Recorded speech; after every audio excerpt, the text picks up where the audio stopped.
Future growth ఏరియాస్కి వచ్చేలేక అంటే మీరు ఒక విధంగా ఆలోచిస్తే ఏంటంటే ఎమర్జింగ్ ఏరియాస్ నన్ను అడిగితే Srisailam highway one of the best cluster అండి.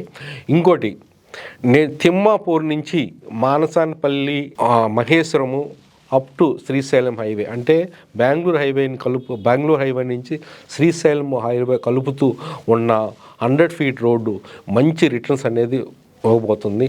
అట్లనే తుక్కుగూడ నుంచి అప్ టు కడతలు డిఫరెంట్ రేట్స్గా హైవే నుంచి 1 or 2 kilometers లోపు 1 kilometers లోపు తీసుకున్న వాళ్ళకి మీ బడ్జెట్ని బట్టేసి, తక్కువ బడ్జెట్ అయితే కొంచెం దూరంగా కడతల ప్రాంతంలో 10,000 నుంచి 12,000, అదే కందుకూరు ప్రాంతంలో 25,000 నుంచి 30,000, అదే తుక్కుగూడ ప్రాంతంలో వచ్చే 40 to 45,000 అదో క్లస్టర్ అండి.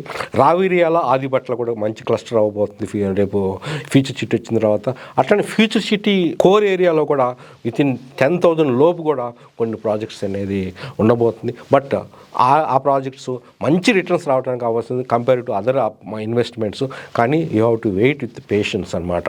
పేషెన్స్ ఉంటే మంచి లొకేషన్స్ ఉన్నాయి. అట్లానే నాగపూర్ హైవేలో కూడా చేగూరు రీజనల్ రింగ్ రోడ్ దాటిన తర్వాత ఆ ప్రాంతం కూడా మంచిగా డెవలప్, ఎందుకంటే నాగపూర్ కూడా ఇండస్ట్రియల్ ఏరియా కూడా అవ్వబోతుంది అనమాట.